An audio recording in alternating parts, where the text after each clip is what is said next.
33 వాట అంటే 33 రూపీస్ అనుకోండి. 100 రూపీస్లో 33 రూపీస్ చిన్నోడికి వస్తుంది. ఇంకా రిమైనింగ్ 33, 33, 66 అది వచ్చి పెద్ద అబ్బాయికి వచ్చేస్తుంది. అంటే అర్థం అవడానికి చెప్పాలి. అట్లా 2 భాగాలు పెద్ద అబ్బాయికి పోయేదంట, చిన్న అబ్బాయికి ఒక భాగం పోయేది. సరే ఎంతన్నా రాని నా వాట ఎంత ఉందో అంత నాకు ఇచ్చేస్తాయి అనేసని వాళ్ళ డాడీ దగ్గరకు చిన్న కుమారుడు అడుగుతాడు. అప్పుడు ఆ తండ్రి అంటే యాక్చువల్గా చేయాల్సింది ఎప్పుడు తండ్రి చనిపోయిన తర్వాత ఆస్తిని బిడ్డలకి షేర్ చేస్తారు. కానీ ఇక్కడ ఏమైంది, తండ్రి ఉండగానే తండ్రి దగ్గరికి వెళ్ళి చిన్న కుమారుడు నా వాట నాకు ఇచ్చేసేయి. ఎందుకు? అతడు బయట వెళ్ళిపోయి దూర దేశాలకు వెళ్ళిపోయి బాగా లైఫ్ ఎంజాయ్ చేయాలనుకుంటున్నాడు. ఎవరు? పెద్ద కుమారుడు చిన్న కుమారుడా? చిన్న కుమారుడు. ఇప్పుడు ఏమైందంటే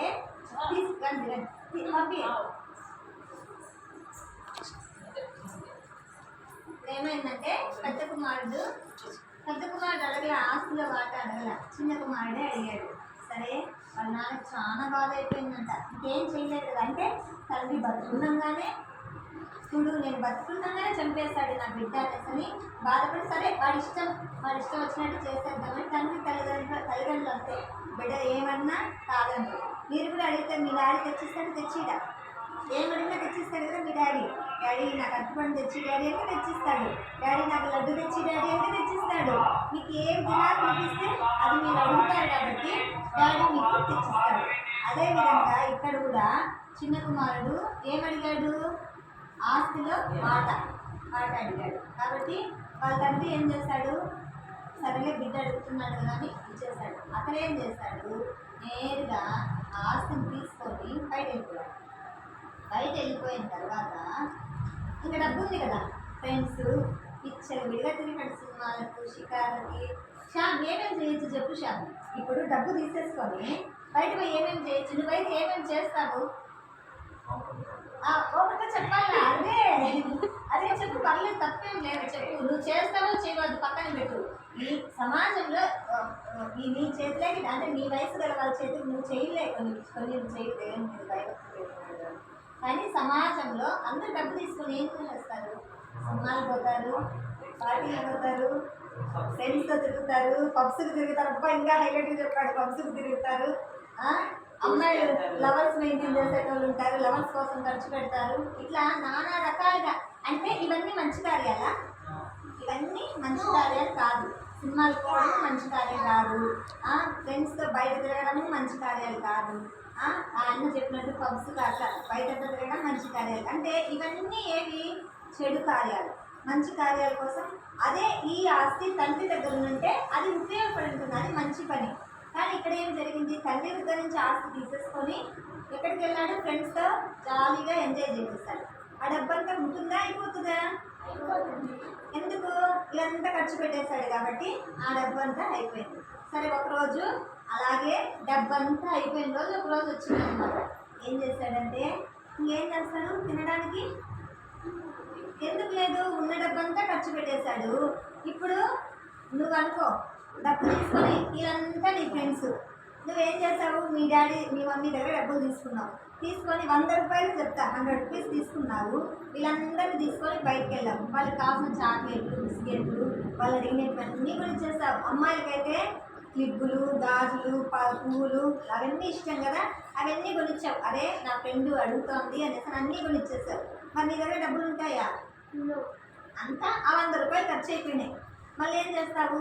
డబ్బులు లేవు, ఎక్కడికి పోతావు? ఇంకా తినడానికి కూడా తిండి లేదు. అదే నాకు బిస్కెట్ తినాలి, పోతా ఉంటుంది దారిలో బిస్కెట్ తినాలనిపిస్తుంది. అది తీసుకోవడానికి ఏముండవు చేతిలో? డబ్బులు. ఏం చేస్తుంది? మొత్తం ఫ్రెండ్స్ ఖర్చు పెట్టేసింది. ఇంకా దాని దగ్గర డబ్బులు ఏమంటాయి? అలాగా ఏం చేస్తాడంటే చిన్న కుమారుడు కూడా చిన్న డబ్బు అంతా ఖర్చు పెట్టేశాడు. మరి చిన్న కుమారుడు చేతిలో డబ్బులు లేవు. అతనికి ఆకలేసింది. ఏం చేస్తున్నాడు? అదే నాకు ఆకలిగా ఉంది అని చూస్తున్నాడు. కానీ ఎక్కడ ఫ్రెండ్స్ని చూస్తే ఫ్రెండ్స్ ఒక్కరే అడ్రస్ లేరు. ఏమి ఉన్న డబ్బులంతా ఖర్చు పెట్టించేస్తున్నారు. ఇంకా ఫ్రెండ్స్ అడ్రస్ లేకుండా పారిపోయారు. ఎందుకు? ఇంకా ఉంటే ఫ్రెండ్కి మనం ఖర్చు పెట్టాలా? వాడి దగ్గర అంతా తీసేసుకున్నాము, ఇంకా వాడి దగ్గర ఏం లేదు, వాడి దగ్గర నుంచి మనకి ఏ సహాయాలు ఇంకా అందవు. కాబట్టి ఫ్రెండ్ దగ్గర నుంచి దూరంగా వాళ్ళు వెళ్ళిపోయారు. ఇంకేం చేస్తాడు? తన ఆకలి ఒక పూట గడిచింది, అన్నం లేదు. రెండో పూట గడిచింది, అన్నం లేదు. మూడో పూట గడిచింది, అంటే ఒక రోజు గడిచిపోయింది. అతనికి ఏం లేదు, ఆకలి ఎక్కువైపోతుంది, అన్నం లేదు. ఇట్లా కొంతకాలము కొన్ని రోజులు గడిపాడు. గడిపిన తర్వాత మళ్ళీ ఏం చేస్తున్నాడంటే, మనం ఏమైనా పని చేస్తే వాళ్ళు జీతం ఇస్తారు, ఆ డబ్బుతో మనం తినచ్చు. ఒకవేళ వాళ్ళు జీతం ఇవ్వకపోయినా మనము పని చేస్తే వాళ్ళు అన్నం పెడితే చాలు నాకు అనుకో. నా చిన్న కుమారుడు ఏం చేశాడంటే, ఒకరు పందులు మేపే ఆయన ఒక ఆయన ఉన్నాడు. ఆయన దగ్గరకు పోయి అడుగుతున్నాడు. ఏమని అడుగుతున్నాడంటే, నేను నీ పందులన్నీ ఉన్నాయి కదా, వాటిని నేను మేపుతాను, వాటిని నేను ఫుడ్ అంతా వాటిని నేను పని చేస్తాను. ఆ పని చేసిన దానికి మీరు నాకు జీతం ఇవ్వాలి కదా, నాకు అంత అన్నం పెట్టండి చాలు అని అడుగుతాడు. కాకపోతే ఈయన వెళ్తాడు. వెళ్ళిన తర్వాత ఏమవుతుందంటే, ఆకలి కదా, పాపం ఎన్ని రోజుల నుంచి అన్నం లేదు అతనికి. చూశాడు, ఆ పందులకి అవి పొట్టు తింటాయి పందులు. ఆ పొట్టు పెట్టే ఇంకా పని అంటే ఇంకా వాటికి పొట్టు పెట్టాలి కదా, అతను చిన్న కుమారుడు పొట్టు పెట్టాలి కదా. అప్పుడు ఏం చేస్తున్నాడు, ఆ పొట్టు వాటికి పెట్టేటప్పుడు అవి తింటున్నాయి. అది చూసి ఆ చిన్న కుమారుడు, అరే ఈ పొట్టు తింటే బాగుంది అంటే అంత ఆకలి ఉంది, ఆ పొట్టన తిని ఆకలి తీర్చుకుందామని అతని మనసు ఏమనిపిస్తుందంటే, ఈ పొట్టగా తిందాము, పందులు తింటున్నాయి కదా, వాటి ఆకలి తీరుతుంది కదా, అలాగే నేను కూడా ఈ పొట్టు తింటే నా ఆకలి కూడా తీర్చబడుతుంది అనేసి ఇతను ఏం చేస్తాడంటే, ఆ పొట్టు తినడానికి ఆలోచన వచ్చేసి సిద్ధపడతాడు. తిందాం ఇంకా అని అనుకుంటాడు. అప్పుడు ఏమవుతుందంటే, అతనికి వాళ్ళ డాడీ గుర్తొస్తాడు. ఏమంటే చాలా ధనవంతుడు వాళ్ళ డాడీ. వాళ్ళ ఇంట్లో చాలా మంది పని వాళ్ళు ఉన్నారు. మరి అట్లా ఆడ పనిచేసే వాళ్ళకే మంచి ఆహారం దొరుకుతుంది. మరి ఈ రోజున నేను నా తండ్రిని వదులుకొని ఇంత దూరం వచ్చేసాను, ఆస్తి తీసుకొని వచ్చేసాను. ఈరోజు నా ఫ్రెండ్స్ అందరూ నన్ను మోసం చేసినారు, నా ఫ్రెండ్స్ అందరూ నన్ను వదిలేశారు. మరి ఈరోజు నాకు తినడానికి కూడా తిండి లేని స్థితిలో నేను ఉన్నాను. కాబట్టి ఈరోజు నాకు అన్నం దొరకడం లేదు. అదే మా ఇంట్లో ఎంతోమంది పనిచేసే వారు ఉన్నారు. వారి దగ్గర నేను నా ఇంటికి వెళ్ళిపోతే నాకు కనీసం అన్నమన్నా దొరుకుతుంది. మా ఇంటికి వెళ్ళిపోయి నేను అక్కడ పనిచేసే వాళ్ళలో నేను ఒకరితో పని చేస్తాను అని ఇతను డిసైడ్ అయిపోతాడు. ఎవరు, చిన్న కుమారుడు.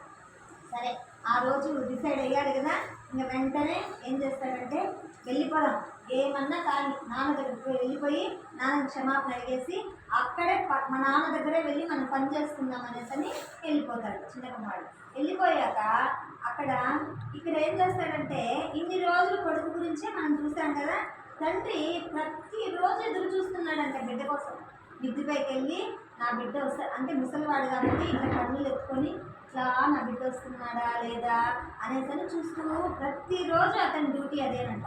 నా బిడ్డ ఈ రోజైనా వస్తాడేమో, నా బిడ్డ ఈ రోజున వస్తాడేమో ప్రతి దినం అతను ఎదురు చూసేవాడంట.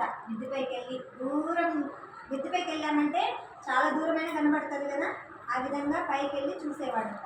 అట్లా ఒక రోజు మామూలుగా ఆయన యథావిధిగా చూసినట్లే ఆ రోజు కూడా చూస్తూ ఉన్నాడంట. చూస్తూ ఉంటే ఎవరో ఒకడు వస్తూ ఉన్నాడంట. ఎట్లుంటాడు, తిండి లేకుండా బిడ్డ బాగా సొమ్మసిల్లిపోయి ఉంటాడు కదా. ఇతడు నా కుమారుడు లాగానే ఉన్నాడే అని చూస్తూ ఉన్నాడంట. దూరం కదా, కొంచెం దగ్గరకు వచ్చేసరికి మరీ ఏంది ఇలా అయిపోయాడు, నా కుమారుడేనా ఏమోలే అని అనుకుంటాడంట. మళ్ళీ కొద్దిసేపు ఇంకొంచెం దగ్గరకు వచ్చాక అంటే దగ్గర పడే కొద్దికి ఇతడు నా కుమారుడే అని పరిగెత్తుకుని వెళ్తాడంట. ఎవరు, తండ్రి. యాక్చువల్గా ఏం చేస్తారు కొంతమంది తల్లిదండ్రులకి, మన మాట వినకపోతే కోపం వస్తుందా లేదా తల్లిదండ్రులు. కానీ ఇక్కడ తండ్రి ఏం చేస్తున్నాడు, కోపం పెట్టుకోకుండా ఎదురు చూశాడు. నా కొడుకు ఇప్పుడైనా వస్తాడేమో ఎదురు చూసి సరే ఒకనొక దినం కొడుకు రావడం జరిగింది. ఇతను పరిగెత్తుకొని పోయి కొడుకుని పట్టుకొని గట్టిగా హక్ చేసుకొని కిస్ పెట్టి ఎంత సంతోషం అంటే తండ్రికి చెప్పలేదు. ఇక్కడ కొడుకు పరిస్థితి కూడా అదే. ఎందుకంటే తన తండ్రి గురించి తెలుసుకున్నాడు, తన తప్పు ఏం చేశాడో తెలుసుకున్నాడు. ఏం చేశాడు, బోని ఏడుస్తున్నాడంట. నాన్న నేను చేసిన తప్పు నాన్న, నన్ను క్షమించినానా, నీ దగ్గర డబ్బు తీసుకొని పోయి నేను ఫ్రెండ్స్కి అందరికి ఖర్చు పెట్టి ఈరోజు నా ఫ్రెండ్స్ అందరూ నన్ను వదిలిపెట్టేశారు, డబ్బంతా ఖర్చు పెట్టేశాను. నాకు నీ కొడుకు అని అనిపించుకోవడానికి నాకు అర్హత లేదు. కాబట్టి నేను మన ఇంట్లో ఒక పనివాడిగా నేను చేస్తాను అనేసి కొడుకు అంటాడు. ఏ తండ్రైనా దాన్ని ఒప్పుకుంటాడమ్మా? ఏ తండ్రి నడుపుకుంటాడా?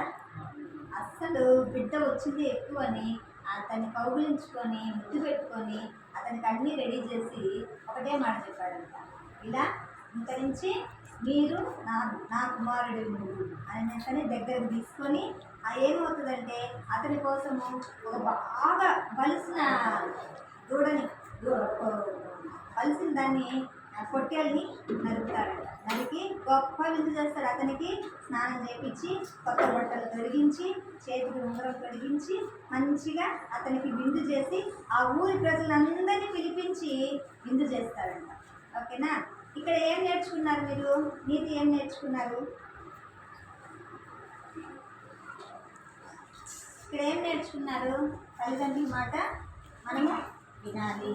తల్లిదండ్రుల మాట వింటే మనకు మంచిది. ఓకేనా? ఒకవేళ తల్లిదండ్రుల మాట వినలేదనుకోండి ఏమవుతారు? మనమే నష్టపోతాం.